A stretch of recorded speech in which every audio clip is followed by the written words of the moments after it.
Selamat pagi, selamat hari Minggu buat jemaat kami Efesus Belawan dimanapun berada. Hari ini kita akan mengikuti kebaktian kita yang biasa kita lakukan secara online. Baiklah, untuk Bapak dan Ibu sekalian, mari kita sama-sama mengikuti kebaktian ini dari awal sampai akhirnya.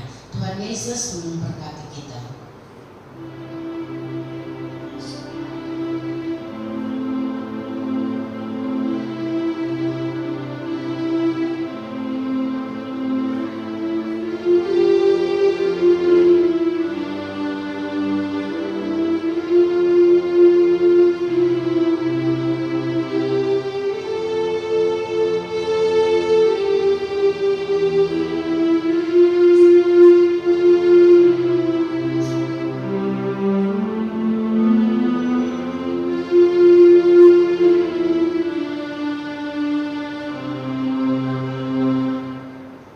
Mari pujilah Tuhan, hai semua hamba Tuhan yang datang melayani di rumah Tuhan pada waktu malam. Angkatlah tanganmu ke tempat kudus dan pujilah Tuhan.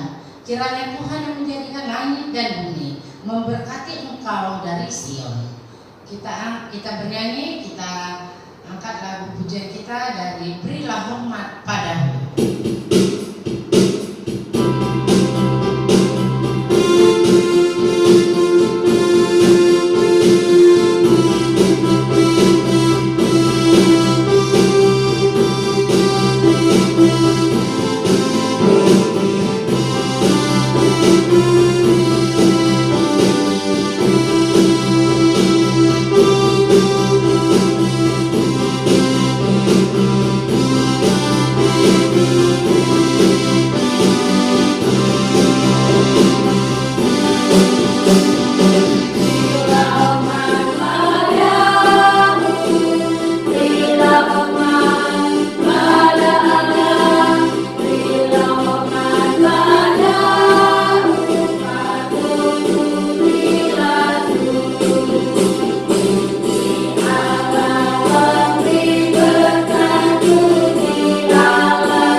Jemaat kami undang untuk berdiri.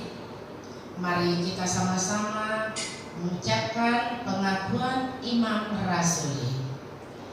Aku percaya kepada Allah, Bapa yang Maha Kuasa, Khalik langit dan bumi, Kristus, anaknya yang tunggal Tuhan kita, yang dikandung daripada Roh Kudus, lahir dari anak darah Maria, yang menderita sengsara di bawah pemerintahan Pontius Pilatus, disalibkan, mati dan dikuburkan. Pada hari yang ketiga, bangkit pula dari antara orang mati, naik ke surga, duduk di sebelah kanan Allah, Bapa yang Maha Kuasa. Dan dari sana ia akan datang untuk menghakimi orang yang hidup dan yang mati. Aku percaya kepada Roh Kudus, gereja yang kudus dan am, persekutuan orang kudus, pengampunan dosa, kebangkitan orang mati, dan hidup yang kekal. Amin. 使徒信经，我信上帝，全能的父，创造天地的主。我信我主耶稣基督，上帝的独生子，因圣灵感孕，如同真理玛利亚所生，在本丢比拉多手下受难，被钉于十字架，受死埋葬。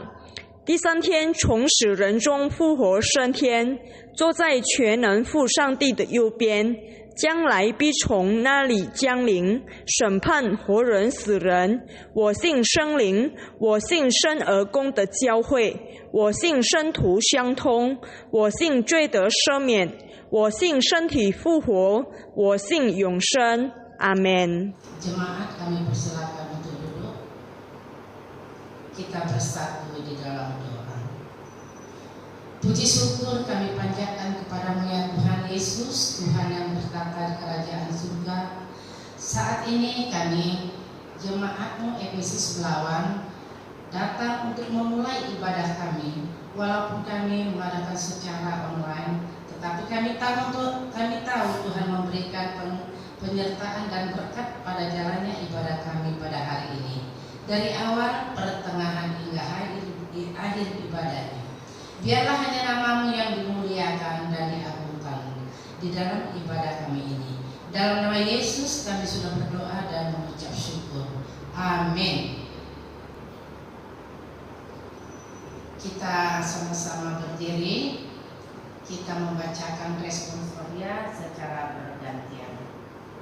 Haleluya, sungguh bermasmur bagi Allah kita itu baik, bahkan indah, dan layaklah memuji-muji itu.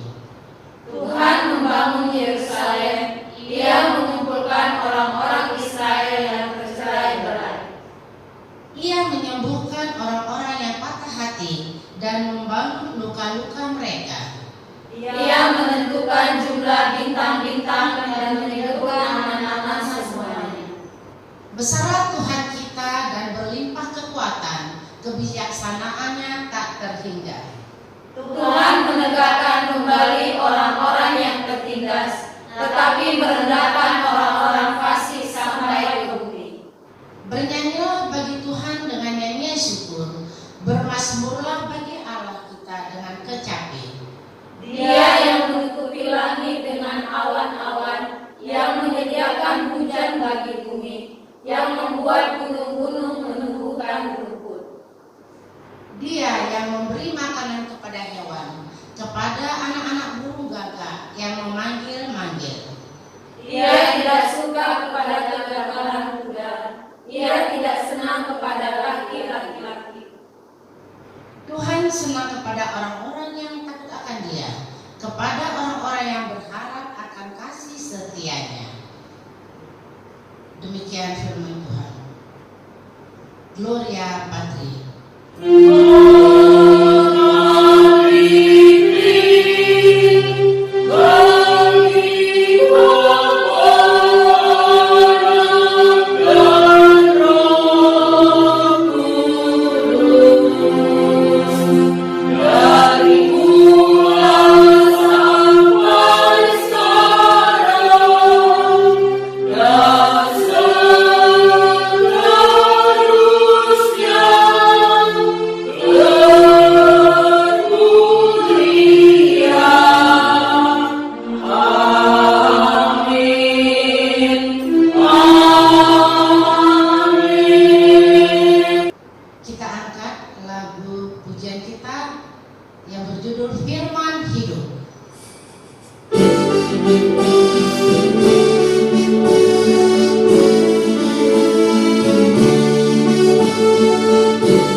Selamat pagi saudara-saudara dimanapun Anda berada. Pada hari ini kita kembali bertemu dalam ibadah minggu bersama dengan kami. Mari kita mendengarkan firman Tuhan dan sebelumnya kita berdoa. Mari kita berdoa. Damai sejahtera Allah yang melampaui akal dan pikiran manusia, itulah yang menyertai hati dan pikiranmu di dalam Kristus Tuhan kita. Amin. Hari ini saya akan menyampaikan firman Tuhan dengan satu topik, yaitu memberitakan Injil karena untuk itu kita ada. Memberitakan Injil karena untuk itu kita ada. Mari kita membaca firman Tuhan. Bapak, Ibu, saudara-saudara yang dikasihi Tuhan, kita membaca firman Tuhan dari Markus 1 ayat 29 sampai dengan ayatnya yang ke-39. Demikian. Yesus menyembuhkan ibu mertua Petrus dan orang-orang lain. Sekeluarnya dari rumah ibadat, Yesus dengan Yakobus dan Yohanes pergi ke rumah Simon dan Andreas. Ibu mertua Simon terbaring karena sakit demam.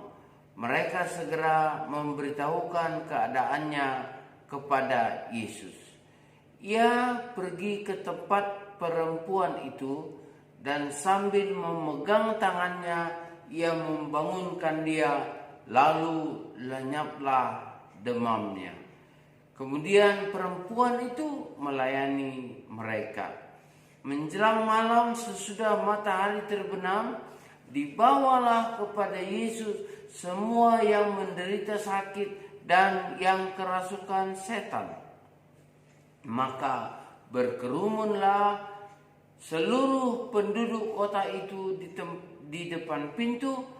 Ia menyembuhkan banyak orang yang menderita bermacam-macam penyakit dan mengusir banyak setan.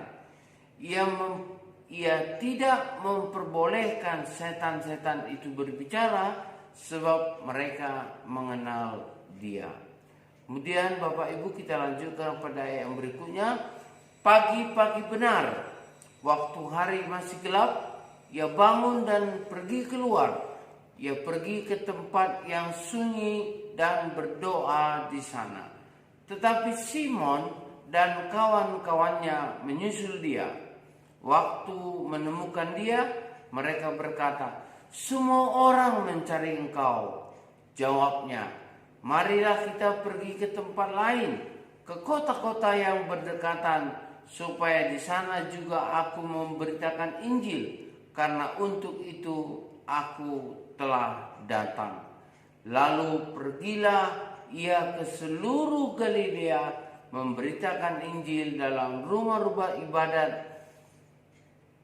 dan mereka mengusir setan-setan. Saudara, marilah kita memberitakan Injil, karena untuk itu kita ada. Memberitakan Injil adalah merupakan tugas bagi kita semuanya. Ketika kita membaca firman Tuhan ini, kita melihat ada suatu peristiwa yang terjadi di mana kuasa Yesus mampu menyembuhkan berbagai-bagai penyakit dan mengusir berbagai-bagai setan. Bahkan setan itu tidak berbicara kepada Yesus, karena setan-setan itu mengenal Yesus. Adalah seorang ibu mertua Simon yang sedang mengalami sakit demam. Lalu Yesus datang ke tempat itu dan Yesus membangunkannya, dan sesuatu yang ajaib terjadi di tempat itu juga. Maka Yesus pun mampu menyembuhkan orang yang sakit itu. Bapak, Ibu, saudara-saudara yang dikasihi Tuhan Yesus. Apa makna Injil Markus hari ini untuk kita semua? Selain daripada Yesus mengajar di rumah ibadat, dari satu rumah ibadat ke rumah ibadat yang lainnya, Yesus juga melakukan mujizat, yaitu menyembuhkan banyak penyakit serta mengusir roh-roh jahat. Makna lain yang dapat kita tangkap dari perikop Injil Markus ini antara lain bahwa setelah Yesus melakukan peristiwa itu, dia pun melakukan perbuatan-perbuatan baik untuk membuat orang lain boleh meyakini bahwa kepercayaan mereka itu adalah merupakan sesuatu hal yang sungguh-sungguh. Melalui ini, saudara-saudaraku, Yesus memberikan keteladanan untuk fokus kepada hal yang merupakan kekuatan rohani dari Allah Bapa yang ada dipraktekkan di dalam pekerjaan dan pelayanan Yesus. Yesus tidak pernah terlepas daripada kuasa doa. Dia begitu kuat dalam berdoa. Bahkan ketika kita membaca pada ayat yang ke-35 tadi, dikatakan di sana, pagi-pagi benar, waktu hari masih gelap, Yesus bangun dari tidur dan dia pergi ke suatu tempat, berdoa di sana sebelum dia melakukan semua pekerjaannya. Keteladanan berdoa ini menjadi penting, saudara-saudaraku yang dikasihi Tuhan, di dalam kehidupan kita. Kita tidak hanya disibukkan dengan pekerjaan, yaitu melakukan hal-hal yang bersifat kepentingan badani semata, tetapi juga harus memperhatikan, harus peduli kepada hal-hal yang menjadi kepentingan rohani kita, sehingga ada semacam keseimbangan di dalam hidup kita. Yesus sendiri telah mengatakan manusia tidak hanya hidup dari roti, tetapi juga dari setiap firman yang keluar dari mulut Allah. Matius pasal yang keempat ayatnya yang keempat. Kita butuh kerja, saudaraku, supaya kita bisa hidup. Tetapi lebih dari itu, kita juga butuh kekuatan rohani agar kita mampu bertahan terhadap godaan iblis, terhadap kuasa-kuasa setan yang mau selalu mengganggu kita. Dikatakan seperti seekor singa yang mengaum-aum mencari mangsanya, sehingga siapa yang mempunyai iman yang lemah, dia akan ditelannya bulat-bulat. Di dalam nats yang telah kita baca tadi diungkapkan bahwa visi dan misi utama Yesus adalah memberitakan Injil kerajaan surga dan mengajak semua orang menjauhi dosa dan kejahatan. Saya dan saudara-saudara diajak untuk menjauhi dosa dan kejahatan. Dan ketika kita diajak menjauhi dosa dan kejahatan, kita juga diajak untuk boleh kembali kepada Allah sebagai sumber kasih. Jadi kalau kita dalam perjalanan hidup ini melalang buana ke sana kemari, lalu ada satu undangan, marilah anakku, pulanglah kepadaku, dan undangan itulah supaya kita memperoleh hidup. Tuhan Yesus katakan, ketika dia berada di dalam dunia, dia memberitakan Injil, dan karena untuk pemberitaan Injil itu pula lah, maka dia datang. Yesus katakan, untuk itulah ia datang. Saudara, walaupun ketika dia melakukan pemberitaan Injil itu, Tuhan Yesus mendapat tentangan atau mendapat ganjaran atau mendapat dia ditentang dalam melakukan tugas pemberitaan Injil itu. Tetapi ia tetap konsisten, dia tetap menjaga pemberitaan itu, menjaga tugas yang dibawanya itu sampai akhirnya. Bahkan ketika kita tahu ia harus menderita sengsara wafat di kayu salib.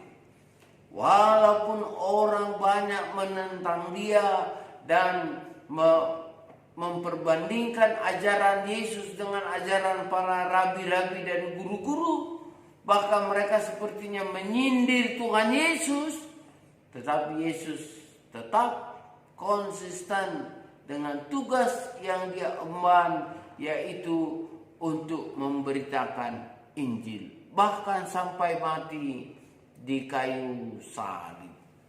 Saudara-saudara, semua yang dialami Tuhan Yesus itu dia alami dengan kekuatan hanya karena bermodalkan satu hal, yaitu disiplin berdoa. Bagaimana Yesus bisa mengusir setan-setan? Karena kuasa doa, kuasa yang punya otoritas di dalam dirinya.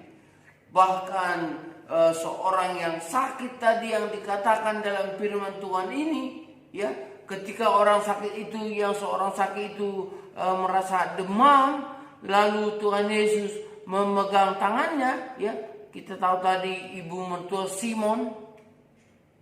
Yesus memegang tangan ibu mertua Simon tadi, lalu dia membangunkannya. Dan begitu juga orang berbondong-bondong membawa orang yang sakit dan disembuhkan oleh Tuhan Yesus. Bahkan ada orang yang kerasukan setan datang kepada Yesus dan dibawa orang kepada Yesus. Akhirnya Yesus mengusir setan-setan itu, dan setan-setan itu tidak berkutik. Demikian kata firman Tuhan, karena setan itu mengenal Yesus. Tema hari ini adalah merupakan ajakan seperti yang diajak oleh Yesus. Yesus mengatakan, marilah kita pergi ke tempat lain. untuk memberitakan Injil karena untuk itu aku datang. Maka hari ini kita juga mempunyai keyakinan, saudara-saudaraku, di mana kita juga mau mengatakan, marilah kita memberitakan Injil karena untuk itulah kita ada. Kita percaya kepada Yesus dan menjadi murid Yesus, menjadi orang yang setia kepada Tuhan Yesus. Dan apa yang harus kita lakukan sebagai kesaksian hidup? Satu hal, saudara-saudaraku, yaitu memberitakan Injil. Marilah pergi ke tempat lain untuk memberitakan Injil karena untuk itu aku ada, merupakan sebuah penegasan bahwa Injil Allah harus disampaikan kepada semua bangsa. Namun setelah Yesus naik ke surga, tugas itu diberikan kepada kita semua, orang-orang yang percaya. Inilah saudara-saudaraku yang dikasihi Tuhan, yang menjadi perenungan bagi kita pada saat sekarang ini, di mana ketika dunia ini sibuk dengan tantangannya, dengan berupaya mencari solusi terhadap pandemi, dengan mempertimbangkan ilmu pengetahuan dan kekuatan dunia, disinilah kita juga hadir membawa cahaya terang, membawa cahaya Injil ke tengah-tengah hidup yang penuh dengan kegelisahan ini. Dan kita mau mengatakan, inilah Injil yang diberitakan Allah, dan Injil inilah yang akan memberikan keselamatan dan kehidupan kekal. Sehingga apa yang dikatakan di dalam firman Tuhan ini tadi sudah digenapi. Ketika Tuhan Yesus mengatakan bahwa untuk Injil itulah dia ada, dan untuk itu pula lah saudara dan saya memberitakan Injil, maka Tuhan Yesus yang adalah pemimpin kita, yang menyelamatkan kita, dialah yang akan menuntun kita dalam melakukan pemberitaan Injil. Saudara, dalam perjalanan di dunia, memang untuk memberitakan Injil itu bukanlah merupakan sesuatu hal yang berjalan mulus senantiasa. Tetapi ingatlah saudara-saudara, Tuhan tidak pernah menjanjikan langit itu selalu biru. Tuhan tidak pernah menjanjikan bahwa jalan itu selalu rata. Tetapi setiap pergumulan pasti ada jalan keluar. Setiap iman Anda kepada Tuhan pasti ada jawaban.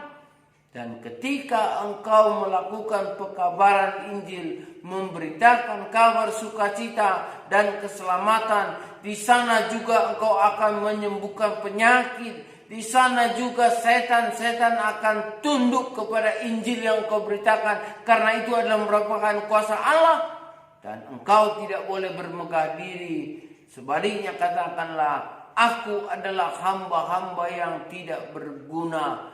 Aku hanya melakukan apa yang menjadi bagianku, sementara yang mewujudkan kenyataan dalam hidupku adalah Tuhan Allah.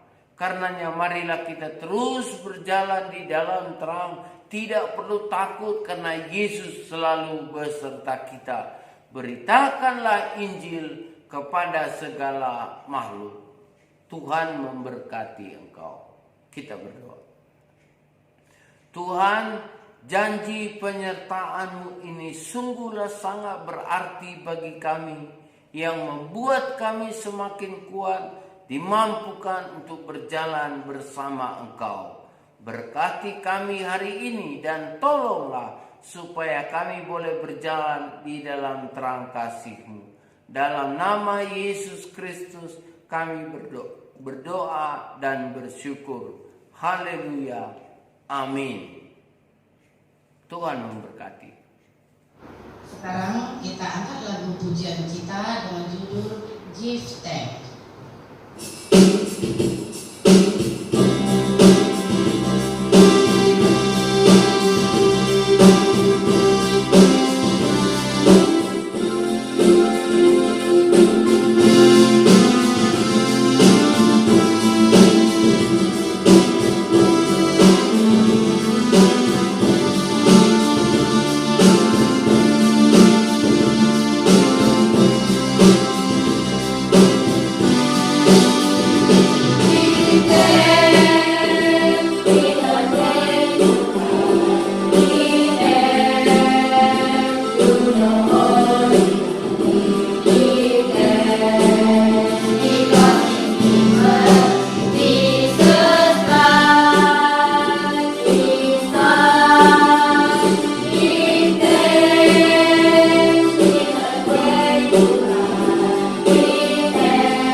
Kita berdoa.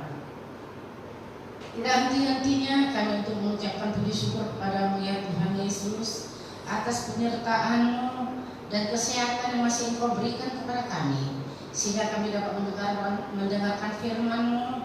Semoga ini dapat menjadi pedoman dalam hidup kami.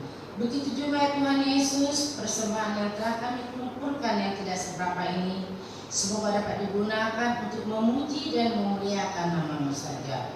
Terimalah persembahan kami ini ya Tuhan. Di dalam nama Yesus kami sudah berdoa dan mengucap syukur. Amin. Warta jemaat. Shalom.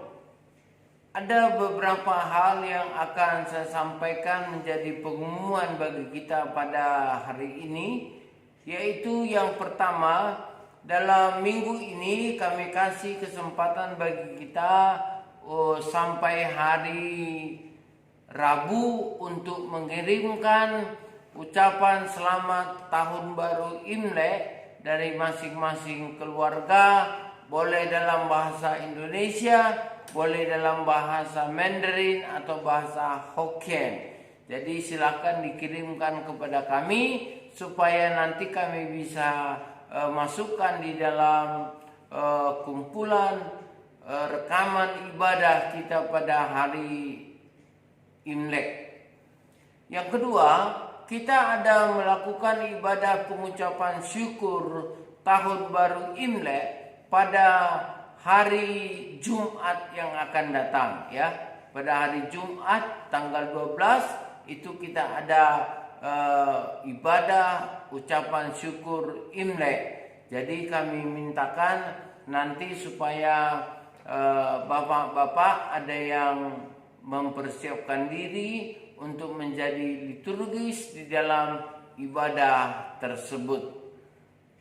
Yang ketiga, kita bersyukur bahwa pada tahun baru ini ya, kita mempunyai satu tema pelayanan kita, yaitu bersatu hati melayani Tuhan. Jadi biarlah melalui pengajaran, melalui khotbah, melalui doa, melalui pergumulan hidup, kita sama-sama menikmati satu tahun anugerah ini, yaitu bersatu hati melayani Tuhan. Demikianlah pengumuman yang bisa kami sampaikan. Kami percaya Bapak Ibu saudara-saudari semua, kita juga akan mempunyai kerinduan untuk menunaikan semua tugas dan tanggung jawab kita sebagai orang-orang percaya. Tuhan Yesus memberkati. Kita angkat lagu pujian kita bernyanyi, kiranya Allah memberkatimu.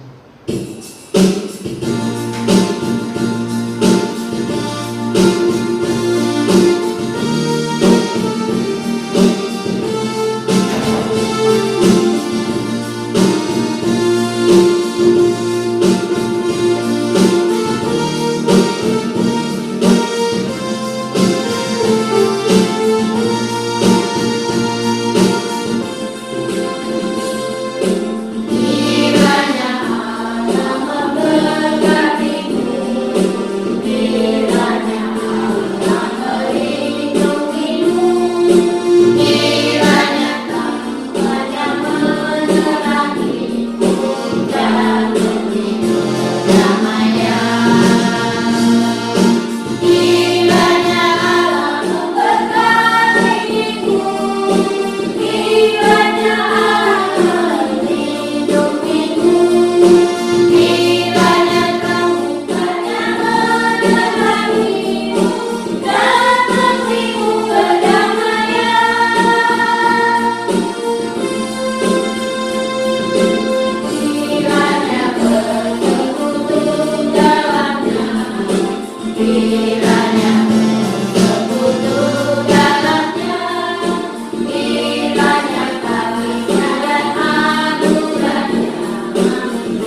Kita sama-sama mengucapkan doa Bapa kami yang di surga. Bapa kami yang di surga, dikuduskanlah namamu, datanglah kerajaanmu, jadilah kehendak-Mu di bumi seperti di surga. Berilah kami pada hari ini makanan kami yang secukupnya, dan ampunilah kami akan kesalahan kami, seperti kami juga mengampuni orang yang bersalah kepada kami. Dan janganlah membawa kami ke dalam pencobaan, tetapi lepaskanlah kami daripada jahat. Karena Engkau yang mempunyai kerajaan dan kuasa dan kemuliaan sampai selama-lamanya. Amin. Doksologi.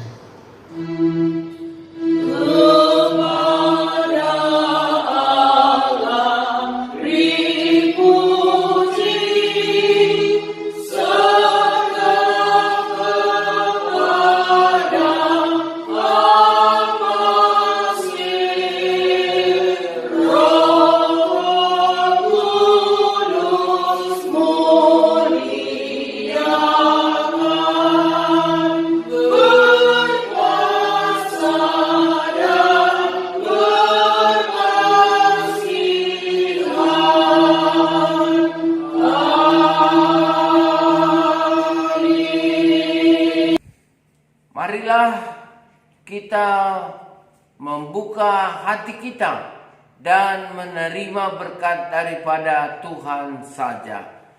Kasih karunia Allah Bapa dan kasih setia Tuhan Yesus Kristus serta persekutuan di dalam Roh-Nya yang kudus menyertai dan memberkati hidupmu hari ini, besok, bahkan sampai selama-lamanya.